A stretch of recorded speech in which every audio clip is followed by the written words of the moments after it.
Good morning, students. So, students, today we are going to discuss the question answers of chapter 20, forces forming landforms. Question number 5 is name the landforms created by the action of wind. So, the landforms created by the action of wind are mushroom rocks, Lewis plains, and sand dunes. So, what are mushroom rocks? Mushroom rocks means sometimes what happens, the wind erodes them and destroy the lower part of the rock more than the upper part. In that case, such rocks have a narrow base and a broad top. So these kind of rocks are called mushroom rock. For example, like Sahara deserts. In Sahara deserts, the next is what are Lewis plains. If the grains of sand are very fine and light, the wind carries it over a long distance and large area, and they form a Lewis plains. Next is sand dunes. Means during sandstorm, the strong winds carry large amount of sand grains and forming small hills of sand called sand dunes.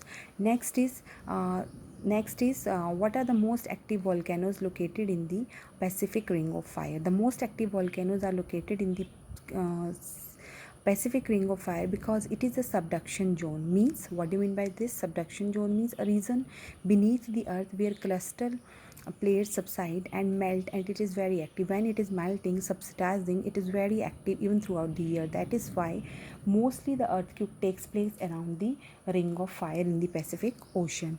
Next question is how can earthquake generate a tsunami?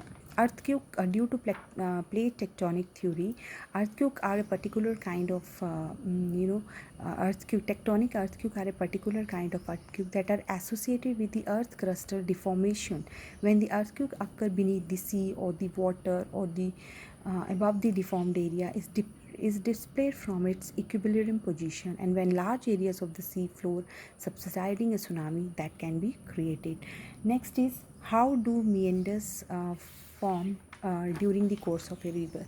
So the middle course of a river has more energy as compared to the upper course, because upper course is the journey of the river, where the river starts. What happened while flowing through the place, the river follow a winding path and formed S-shaped bends or loops that are called meanders.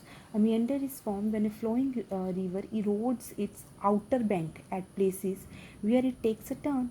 River Ganga makes a number of meanders as it flows through the northern plain. So this is about the meanders. Students, you have to learn all these question answers also. Thank you.